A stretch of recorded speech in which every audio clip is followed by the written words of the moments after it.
கோவை தெற்கு சட்டமன்ற தொகுதியிலே ராம்நகர் பகுதியில் இன்று இந்த பகுதியில் இருக்கக்கூடிய பூங்காவிற்குள் உடற்பயிற்சி கூடம் ஒன்றை 14 லட்சம் ரூபாய் மதிப்பீட்டில் கொடுத்து இன்று அது திறந்து வைக்கப்பட்டிருக்கிறது. நகர்ப்புற பகுதிகள் இன்று சிறிது சிறிதாக பூங்காக்களை இழந்து கொண்டு வருகிறது. பூங்காக்கள் இருக்கிற இடத்துல இன்று உடற்பயிற்சி கூடம் என்பது அவசிய தேவையாக இருப்பதால் இந்த இடத்துல ஒரு கான்கிரீட் பில்டிங் நாங்கள் எழுப்ப வேண்டியதாக இருக்குது. பூங்காக்கள் சரியாக பராமரிக்கப்பட வேண்டும். இன்று மக்களுடைய ஆரோக்கியத்திற்காக அதில் நகர்ப்புற பகுதிகளில் வீடுகள் எல்லாம் ரொம்ப சிறிதாக இருக்கிறது. அந்த குடியிருப்பு பகுதிக்குள்ளே கூட நல்லபடியாக ஒரு வாக்கிங் போகிறதுக்கு அப்படிங்கிற இடமெல்லாம் இல்லாதால் குறிப்பாக ஏழை எளிய மக்கள் அதிகமாக இன்று பூங்காக்களை பயன்படுத்துகிறார்கள். கோவை மாநகராட்சி பகுதிக்கு உட்பட்ட பூங்காக்களுடைய பராமரிப்பு என்பது மிக மிக மோசமாக இருக்கிறது. அதிலும் என்னுடைய தொகுதியில் நகர்ப்புற பகுதி கிட்டத்தட்ட இந்த உள்ளே இருக்கக்கூடிய ஒவ்வொரு பூங்காவுமே முக்கியத்துவம் வாய்ந்த ஒரு இடம். ஏனென்றால் நான் முன்னாடி சொன்ன மாதிரி உடல் ஆரோக்கியம் மட்டும் இல்லை, நீங்கள் ஒரு மனிதன் சராசரியாக 1 கிலோமீட்டர் 1.5 கிலோமீட்டர் அப்படிங்கிறத நல்ல ஆக்சிஜன், சுத்தமான ஆக்சிஜனை சுவாசிச்சுட்டு நடந்தாங்கன்னா அவங்களுடைய மன ஆரோக்கியம் கூட மேம்படும். ஆக உடலுக்கும் மனதுக்கும் சேர்ந்து பூங்காக்கள் இன்று மிகப்பெரிய ஒரு பங்கை வகித்து கொண்டிருக்கக்கூடிய இந்த சூழலில் பூங்காக்களுடைய பராமரிப்பு மாநகராட்சி நிர்வாகத்தால் அலட்சியப்படுத்தப்படுகிறது. ஒரு சில இடங்களில் எம்எல்ஏவினுடைய மேம்பாட்டு நிதியில் கட்டடங்கள் கட்டி இல்லது இந்த மாதிரி விளையாட்டு மைதானங்கள் அமைத்து கொடுத்தாலும் கூட அதை பராமரிக்கக்கூட முடியாத அளவிற்குத்தான் இன்று மாநகராட்சி இருந்துகிட்ருக்காங்க. இது தொடர்பாக ஆணையாளரிடம் நேரில் சந்தித்து இதையெல்லாம் சொல்லி இருக்கிறேன். கிட்டத்தட்ட இந்த ராம்நகர் பூங்கா என்பது 3 மாத காலம், ஏன்னா அந்த கான்ட்ராக்ட் எடுத்தவர் அவரே வேலை ஒழுங்காக பண்ணல. இப்போ கேட்டால் கான்ட்ராக்ட் முடிஞ்சு போச்சுக்கிறாங்க. ஆனால் 3 மாத காலம் பராமரிப்பே இல்லாமல் படுமோசமாக இருக்குது. இதே தான் எல்லா பூங்காக்களுடைய நிலைமை. ஸோ நேரிலும் நான் சந்தித்து முறையிட்டாயிற்று. இது தொடர்பாக அமைச்சரையும் நேரில் சந்திக்கதாக இருக்குது. அதாவது ஒரு பூங்கா விஷயத்துக்கெல்லாம் ஒரு அமைச்சரை பார்க்க வேண்டி இருக்குன்னா வேதனையாக இருக்குது.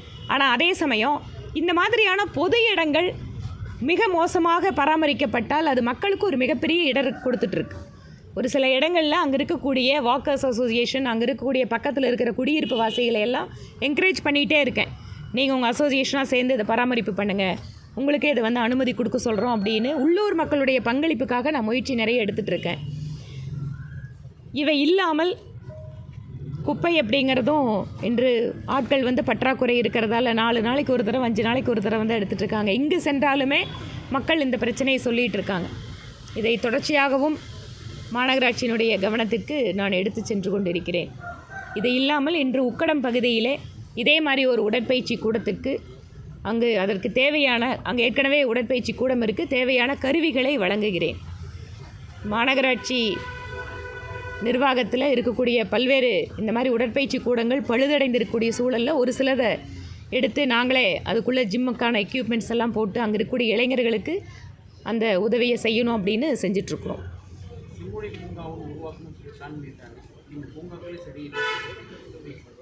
இந்த செம்மொழி பூங்கா நீங்கள் சொன்ன மாதிரி நானும் சட்டப்பேரவையில் இது குறித்து பேசினேன். அப்போ உடனடியாக முதலமைச்சரே எழுந்து பதில் சொன்னார், நாங்கள் அமைக்கிறதா இருக்கோன்னு. போன தடவை அதுக்காக அடிக்கல் நாட்டிட்டும் போயிருக்காரு. ஆனால் அங்கே இருக்கக்கூடிய மத்திய சிறையை மாற்றிவிட்டு அதை மிகப்பெரிய செம்மொழி பூங்காவாக அமைக்கணும் அப்படிங்கிறது அரசாங்கத்தோட திட்டமாக இருந்தது. ஆனால் மத்திய சிறைக்கு இன்னும் ஆல்டர்னேட்டிவ் இடமே பார்க்காம இருக்காங்களே, அது என்ன நடந்துட்டுருக்குன்னே தெரியல. இது எந்த காலத்தில் மத்திய சிறையை மாற்றி எந்த காலத்தில் முழுமையான செம்மொழி பூங்கா வரும்? பேருக்காக அடிக்கல் நாட்டிட்டு ஒரு கொஞ்சம் இடத்துல மட்டும்தான் இப்போ வேலை நடந்துகிட்ருக்கு. அதனால் முழுமையான செம்மொழி பூங்கா எப்போது வரும் என்று எங்களுக்கு தெரியவில்லை.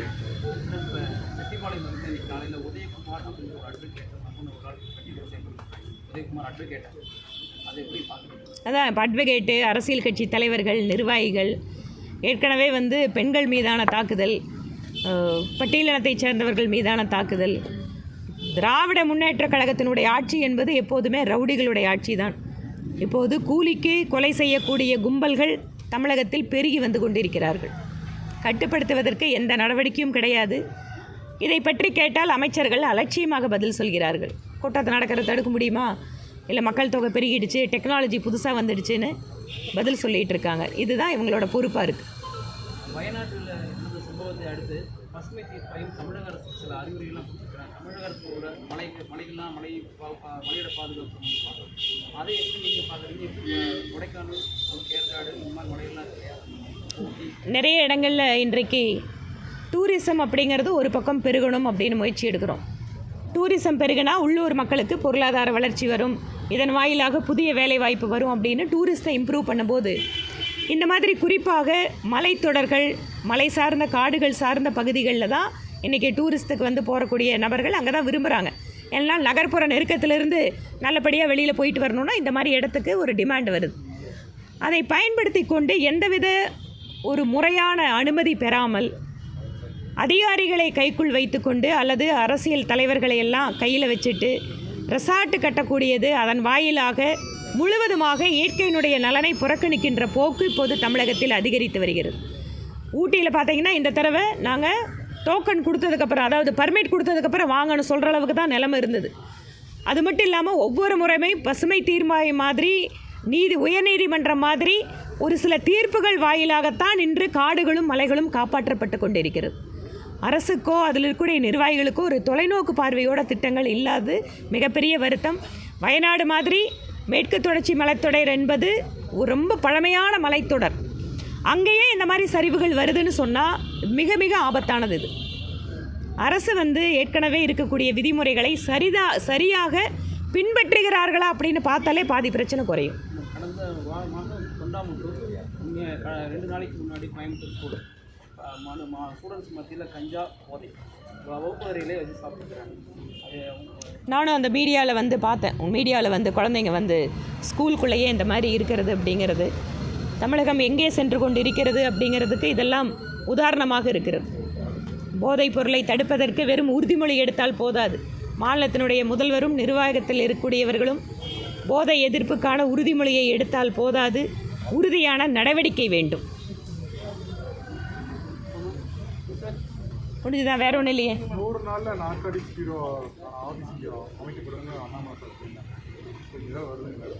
முயற்சி எடுப்போங்க நிச்சயமா. ஏனென்றால் எங்களை பொறுத்தவரை, பாரதிய ஜனதா கட்சியை பொறுத்தவரை, அது கவுன்சிலர் தேர்தலாக இருந்தாலும், எம்எல்ஏ தேர்தலாக இருந்தாலும், எம்பி தேர்தலாக இருந்தாலும், தேர்தலில் நின்றுவிட்டு வெற்றி பெற்றால் பணி செய்வதும், வெற்றி பெறாவிட்டால் ஓடிச் செல்வதும் எங்களுடைய பழக்கம் அல்ல. நாங்கள் எப்போதும் அப்படி வளர்க்கப்பட்டவர்களும் கிடையாது. அதனால் என்ன வாக்குறுதி மக்களுக்கு கொடுத்துருக்கிறோமோ, மத்திய அரசாங்கம் எங்களிடம் இருக்கிறது. மத்திய அரசாங்கத்திலிருந்து என்னவெல்லாம் வாக்குறுதி கொடுத்துருக்கிறோமோ, எங்கள் சகோதரர் மாநில தலைவர் அண்ணாமலை அவர்கள் கொடுத்த வாக்குறுதியை ஒவ்வொன்றாக நாங்கள் நிறைவேற்றுவோம்.